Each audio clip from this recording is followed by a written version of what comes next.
first and second place in a German election in post-war history. It would also be AfD's best result ever. And so there is of anticipation and excitement here. But interestingly, outside there's a huge police presence around this party campaign event tonight. And there's also protests, as we've seen in recent weeks, been protests across Germany about this, about the people that care and worry about the AfD success. And we've seen about 100 protesters who've made their way to as close as they could get to this party event tonight. But the police, there's a huge police presence, as I say, that's keeping basically anyone who doesn't have accreditation and a right to be at the party event from keeping them from far away as possible to avoid any sort of conflict, because the AfD is such a polarising party. And yet, as we've been saying, the polls are suggesting the AfD could get at least 20% of vote. Talk to us about what attracts people to the AfD. What is their appeal? So the AfD has really benefited from a number of events in recent years. What's interesting for viewers is that the last time that Germans went to the polls was in 2021, and the AfD actually did badly by its standards. It lost some support. But since then, Russia has invaded Ukraine. That has impacted Germany hugely, because we've seen an energy, the economy has been hit. And we've seen also migration, as the issue of migration has come right back into the forefront of voters' minds, and that's because the numbers of people arriving in Germany every year has grown, and the issue has become, if you ask people in polls, it's become one of the number one issues, if not the number one. It depends. And so this kind of mix of issues has really come together to benefit the AfD, because they've sold themselves as the only party that's offering an alternative to the mainstream policies on this, and so it's a lot of grievance politics, which has been really successful in getting people to come out and vote for them, as we saw last year in 3 state elections in the east of Germany. The AfD managed their best results ever, and there's a real sense of momentum behind this party, because they're tapping into this sense of frustration over all of those issues: the war in Ukraine, the economy, and migration. Yeah, a real sense of momentum. Matthew, thank you so much. We're going to come back to you a bit later. That's Matthew Moore joining us from the AfD headquarters. Marcus, if I could ask you, we've touched a little on it before, but even if the AfD does come out as the second strongest party, which is looking very likely, it is very unlikely to be part of the next. Can you talk to about this so-called firewall that we hear a lot about here in German politics? Yeah, well, the firewall is basically saying that there is no cooperation with the AfD whatsoever. And as I pointed out earlier, I mean, it's about if once we normalize the AfD by talking to them, by doing cooperation, we kind of make it easier for people for them. No, I think we have to rethink that firewall notion, because if the AfD comes out strong, the polls indicate, then think, okay, what's happening here? It's probably not only migration, sure, one of the big issues, but it's more than that. It's an anti-established notion that's also associated with the AfD. It has to do with sympathies for Russia. There's some GDR nostalgia at play, and they take some pleasure in disruption. So we're talking a lot about disruption in the United States. You know, I was at the Munich Security Conference, and I was witnessing when J.D. Vance was talking about what Germany should do, or Europe should be doing. They take pleasure in that. They believe that they are the party to kind of shake the whole place and to restructure that has been kind of bureaucratized in a sense. We're getting a lot of interest about the AfD in the YouTube chat. So if you do have any questions about that, to bring it here. Richard, if I can come to you, we've just heard reasons as to why the AfD is politically isolated. Many people would argue that doing so, this so-called firewall, is an undemocratic thing. People like Elon Musk and J.D. Vance, the US Vice President, argued that at the Munich Security Conference. what are your thoughts on this notion that the firewall is not a democratic to which to keep the AFD out? Yeah, so I mean, we should probably kind of go a bit deeper on that speech that Vance made. Yeah, I was also at the Munich Security Conference, and you know, it was really the bombshell event of the weekend. Everybody was talking about it. Everybody had expected him to teach about the Ukraine war and the Trump administration's attempts to end that war, which is in itself seen as very controversial in Europe. Europeans were kind of bracing to get told you have to do a lot more for your defense. And they were kind of right because they know that basically that's right what the Trump administration is saying there. But the fact that his speech was really absolutely almost entirely focused instead on an attack on Europe for what J.D. Vance portrayed as low standards of free speech, you know, censorship online, on social media, and to populist parties, and his implication strong that he was talking about the AFD, that is kind of freezing people out and taking an arrogant attitude to people voting for a legitimate party. I mean, this caused a huge reaction among German politicians who really felt what an affront to kind of intervene in German politics. I think if you talk to Republicans in the US, I mean, they say, sorry, the Europeans have been looking down their noses at the Republican Party, the Donald Trump, for years now, and kind of sneering at him and the MAGA movement. Well, this is what it feels.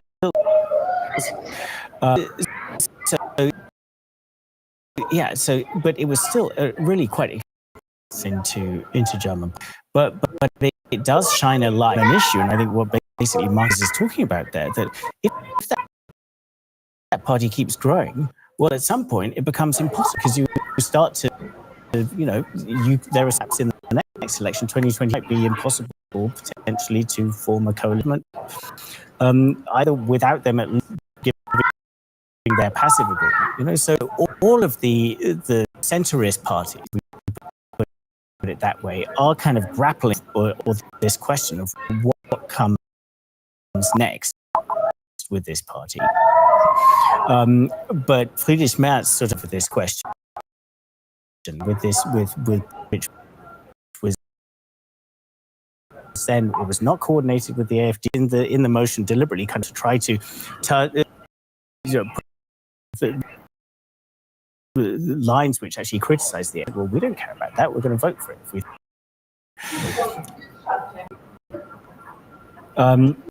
So it's going to be. It really is. I think. Is this viable? What is the nature of it? Is it only against coalition, or can there be some sort of tacit cooperation? And it's not just a question on a federal level. It's also a question on a regional level, and in some. So, yeah, it's going to be potentially a big question going forward, and especially finally, if what emerges from this election is an unhappy coalition with the Conservatives in coalition, say with the Social Democrats and with the Greens. So the Conservatives in charge, but across the ideological aisle to progressives on the other side. You can expect more and more Conservatives to start saying, guys, this is ridiculous. The AFD are farther to the right of us. Well, okay, let's try and bring them in a bit, bring them closer to us and have a more kind of center-right coalition. And the AFD have their eye on the next election, don't they? So, we documented about the AFD in the last autumn, and we did an interview with Alice Weidel. We asked her, you're going to be Chancellor? Do you think you're going to be in government? And she said, it's too early to be talking about Chancellor, but I wouldn't rule out having an involvement in government on the federal level from the year 2029. So they know they're playing a long game. They know that they're not going to get in this time. But, depending on how this parliament ends up, the AFD may end up in a pretty good position for them as being, the prime opposition to a government that they would describe as being a thing that is only kind of continuing the dysfunction that we saw towards the end of the previous government. And that could put them in a very strong position in 2029. We're getting lots of about the AFD, so we will come back to those. So just so that you are aware, you're writing in your questions. We will get to them a little bit later, but thank you much, and please do keep them coming in. That's right. Just a quick reminder to our viewers, this is special coverage on DW election. People in Germany went to the polls, went to vote today. The first results, the exit polls, are expected in 20 minutes. We'll be bringing those to you, of course, as soon as we get them.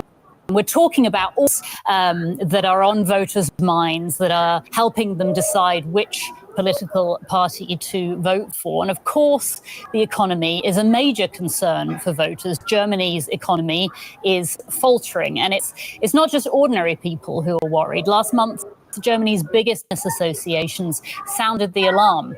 They said fixing the economy has got to be the next government's top priority. The business leaders said short-term crisis management will not help Germany. We need fundamental structural changes in economic and social policy. So let's take a closer look at some graphics that highlight the main issues that people are talking about here. The first is the fact that Germany's economy has stopped growing. It is in recession. As you can see here, economic output has been contracting for the last 2 years. That, of course, is not good news for Europe's biggest economy. And these economic headwinds are all having an impact on the cost of living in Germany. It's a huge issue for voters. Take a look at the rate of inflation. That has been since the shock of the energy crisis in 2022, which was sparked by the war in Ukraine. But inflation remained elevated last year at 2.2%. Now, the economy is one reason why voters are expected to turn their backs on the current Chancellor, Olaf Scholz. Scholz has been in office since 2021. He is, of course, seeking election. Following Russia's invasion of Ukraine in 2022, he cut many ties with Moscow, notably ending all direct imports of Russian natural gas. Now, late last year, Scholz effectively brought down his own coalition by firing his finance minister, Christian Lindner. Scholz and his SPD party are telling voters that they will kickstart investment and the economy through borrowing, which could include suspending constitutional limits on new debt. He wants to step up support for Ukraine, and he wants to raise the minimum wage to 15 euros an hour.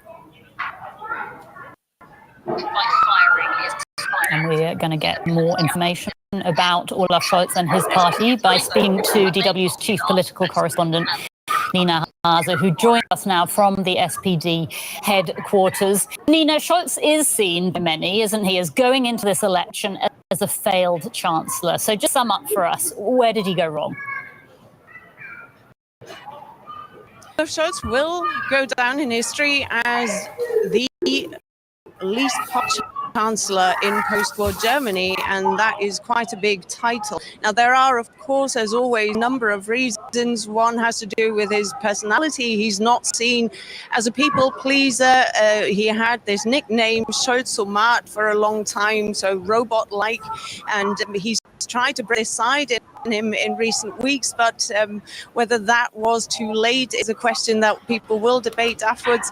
Now, then, he was at the helm of a three-way coalition, and that is never easy. The political parties here in this country have a very strong say in what the government can and can't do, and Scholz was not perceived as being a strong enough leader to stop some of the infighting that was going on between his junior partners from the Greens and the Liberal FDP party. He waited too long, many people said, before they made these crucial decisions. You have to remember that Scholz took over as chancellor just weeks before Russia launched its full-scale invasion of Ukraine, and this government had set out on a progressive, on a liberal agenda, and very quickly they had to find ways of financing drastic new measures to deal with the consequences of Russia's war here in this country. Also, he has not been able to ring through to voters with his issues, social justice, etc., and he's also not managed to convince voters come from migration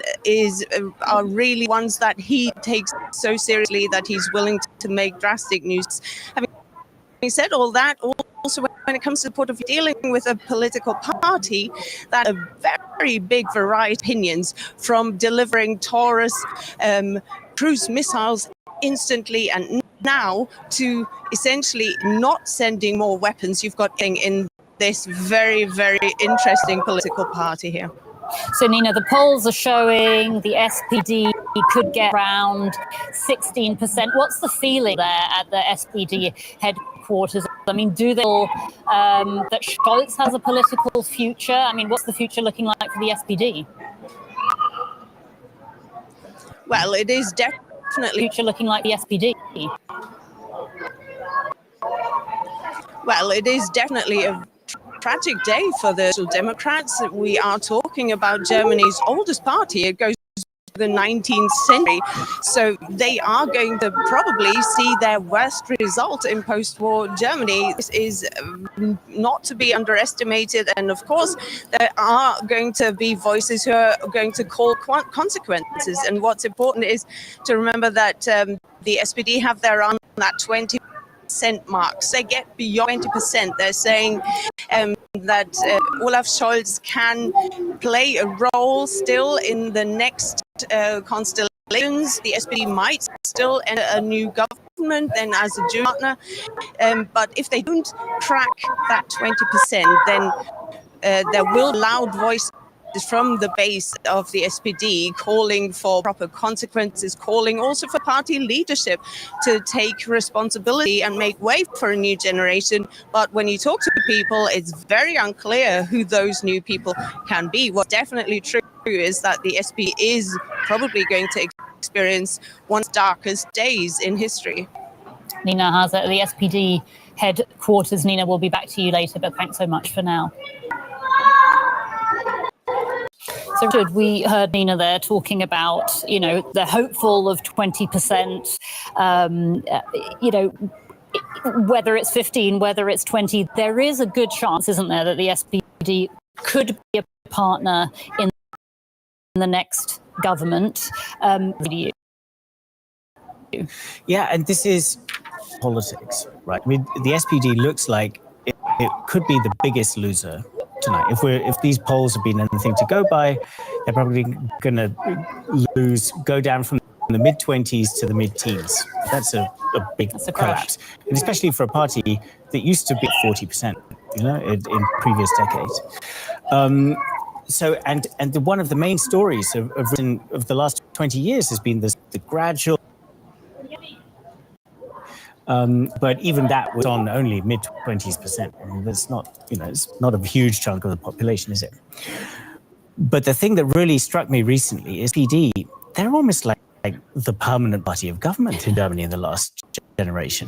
If you think about what has really defined German politics in the last 20 years, most people probably Angela Merkel, because everybody knows her. Well, she was in power for 16 years. The Social Democrats have been in power for 23 out of the last 27 years. 23 out of the last 27 years. So since 1998, they had they had two coalitions where they were in charge, and then they had several so-called grand coalitions where they were under Angela Merkel, and then this coalition. So they've been out of power for 4 out of the last 27 years. So if they get back in again, that's going to go. That's going to keep going further. So this is one of the quirks of the German system, that sometimes there are parties that almost end up automatically getting into government because you just need them to create a majority. Marcus, we've just heard Richard talk about Angela Merkel. Scholz was elected really. He became chancellor kind of as a continuity of Angela Merkel, and that worked for him 3.5 years ago, but it hasn't worked in the years since then. What do you think went wrong for him? Yeah, he was the finance minister under Angela Merkel, and his reputation was to be a kind of solid technocrat who knows his stuff. This actually helped him getting into office. Also, I think the CDU at the time had a very weak candidate, Armin Laschet, in 2021, so that also helped. He would never have ended up as chancellor. Right. However, in the beginning, he did a good job in navigating the country through the repercussions of the beginning of the Ukraine war. And We all remember that the main concern at the time was, do we deal with the energy and how can we get rid of the getting energy from Russia, and how can we say this by buying American LNG, liquid gas, for instance. This is something I think Scholz and did very well. But then in the second half, actually, of the past 3 years, things went downwards. And why? Because it became clear there were three very different approaches to how to govern. Right. And while the Social Democrats are very much in favor of social engineering and distributing money to certain groups, the Greens are kind of ideological when it comes to climate change and to change the whole economy into a green economy. And then, of course, you had the liberals, who were staunch fiscal conservatives, who were not happy with either of them. So in a way, he ended up being the head of a government which was very diverse. And I think that's something he did not foresee to happen. All right, we're going to talk about somebody else who's been part of this last government, which is Robert Habeck. He is the Greens Party candidate for Chancellor. Greens Party candidate for Chancellor. The last government was a coalition between the SPD, the Greens, and the FP. Now, the 55-year-old Green Party leader has been Vice Chancellor and Economy Minister in the coalition since 2021, and he led a move from Russian gas after the invasion of Ukraine. He is seen as a pragmatic politician. Now, Habeck and the Greens have promised to introduce a so-called billionaires tax to help poorer families. The Greens have also pledged to increase spending on defense and military aid to Ukraine. They want to reform what's called the debt brake, which limits new state borrowing here in Germany. And to find out more about their agenda, what they have planned, we can speak to political correspondent Julia Saudel, who joins us now from the Green Party headquarters. So, Julia, give us a sense of what's going on there. I mean, is there a feeling that Germany has somehow lost interest in climate and the environment, which obviously underpins the Green Party? Yeah, we've just seen this venue behind me filling up, and we've just seen Robert Habeck, their chancellor candidate, and Annalena Baerbock, the foreign minister, and also one of their main candidates, come on stage and thank their supporters, thank the people who contributed to this election campaign. On election campaign, as you said, that hasn't really seen the issue of climate come to prominence and being discussed that much. Even in the big TV debates between the main candidates, the issue of climate wasn't really addressed. And one would wonder, was it actually a topic for the Greens, the environmentalist party? And I would say not really. It was a topic that the Greens themselves really didn't bring to the forefront. And in part, it might be because looking at the polls among German voters, the issue has dropped in relevance compared, for example, to the elections in 2021. It is not the number one concern of Germans anymore. It has dropped to number 4. But I think also because some of the more climate-friendly, environment-friendly measures that the Greens had tried to push through during their time in government have also caused quite some controversy, have also not really been accepted that well by the population. And maybe some of the thinking with the Greens was that they not necessarily want to bring the issue to the forefront because they thought it would not necessarily help them with voters. Mm-hmm. So, Julia, the Greens are looking at around 14%. That's what the polls are suggesting. The Greens' Robert Habeck does enjoy strong support, though, doesn't he? Despite parties' quite poor polling, he's quite popular. So what is it about him that people like? Well, we have seen Habeck being one of the most popular chancellor candidates among voters. He was number 1 for quite a while, though he's recently been surpassed by Friedrich Merz of the conservative CDU. And I would say he is a politician that is approachable, someone who has centered a lot of his campaign now on speaking to people at their kitchen table. He wants to show that he is someone who speaks directly with voters, someone who listens to their concerns. And that is something possibly resonates with voters. At the same time, in his role as economy and climate minister, he has had to take some tough decisions. He was the one who had to deal with Germany's energy crisis and really no more Russian gas coming into Germany. And this is something that he did manage to carry out, but that also brought quite some tough times to Germans. Inflation brought higher energy costs. And so yes, he might be popular in some polls, but he also had a difficult role, and he also did have a lot of debate and voters' opinions going against him. And he was also strongly attacked by other parties like the Conservatives, but also by the AFD. Said Ellie at the Greens headquarters. Julia, thank you so much for now. We'll see you again a bit later. So, Richard, I wanted to ask you, as Julia there, climate didn't really feature in election, did it? It was one of the big issues election this time, as we've been saying. It's all about the economy, about security and migration. So what appeal does the Green Party still have, and how could they? I mean, they could potentially be in the next coalition government. What could they bring to it? Yeah, so, I mean, the Green Party, it does look like they're going to, I mean, according to the polls, it looks like that they'll suffer at least some losses since last time. But nothing like the collapse that, say, the Social Democrats have, nothing like the collapse that the Social Democrats have suffered. So that does suggest their kind of core voters have become a pretty loyal group, yeah? Maybe partly because they see the Greens as really being, the last party that really makes a priority out of climate change. Not that that's necessarily, as we just heard, it hasn't been a massive issue this year, but really recognizing that as the kind of biggest meta threat to the world right now. But the Greens have done, one thing that's interesting about the Greens is they've made a real move into becoming seen as, quite militarily and in terms of security, quite a hawkish party with respect to the Ukraine war, also with respect to attitudes to China. And this is partly because of a belief in international law. They say invasion of Ukraine is illegal. They have a belief in human rights. Of course, they point to the abuses that have been taking place in Ukraine. And that has had the effect of positioning themselves as a party that's very strongly in support of Ukraine, in support of sending more weapons to Ukraine. And this is quite a jolt for a lot of them because they have their roots in the sort of peace movement in 1980s. They were a party that actually wanted to get rid of NATO. Now they're saying that we need to strengthen NATO.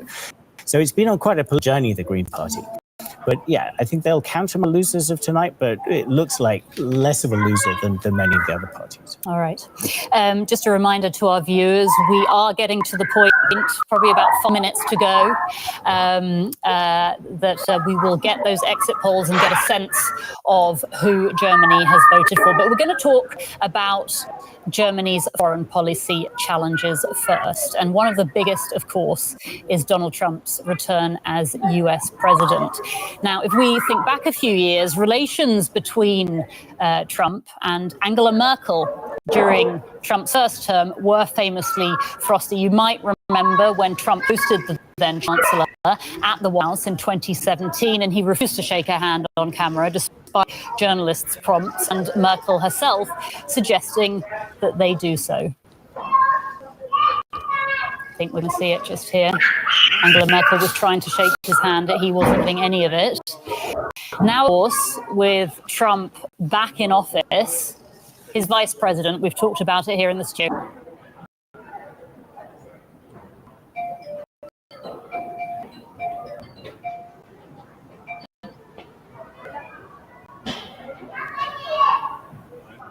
As of now, as of tonight, Olaf Scholz will go down in history as the least popular and the least successful chancellor in post.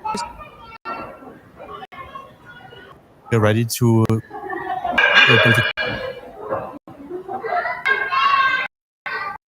But that's just about the normal. Yeah. so a real sentiment.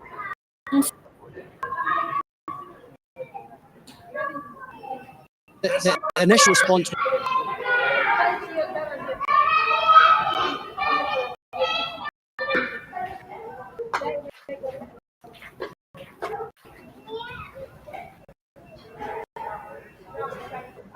Has 116.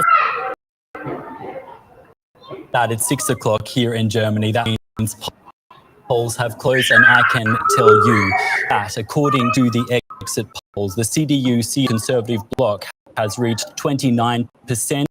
That's 4.9%.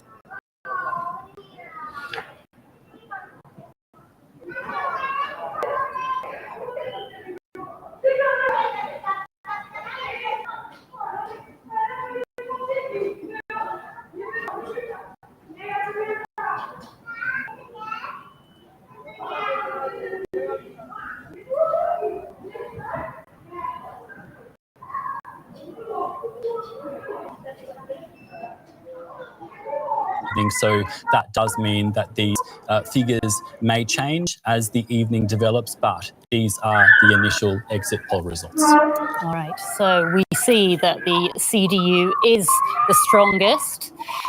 We're going to look at the distribution of seats here. So the SPD has 100.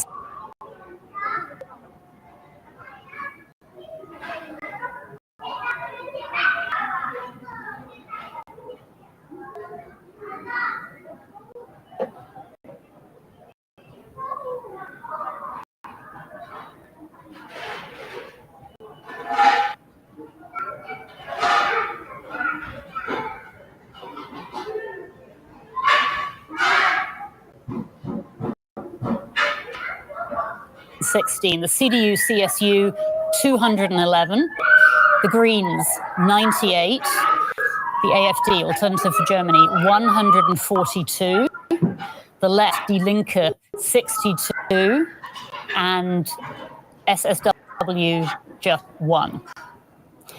So if we look at the possible coalitions here, because obviously this will now be heading towards another coalition government, one coalition looks likely. The SPD and the CDU-CSU, they have enough seats projected to form a coalition without having to rely on the Green Party. So that is one coalition that we may be heading to. We're going to cross now to the CDU headquarters to get more from DW's chief political editor, Michaela Küffner, who is standing by at the CDU headquarters, where I presume the atmosphere is fairly positive. Michaela, how are these exit poll numbers being received there among the Conservatives?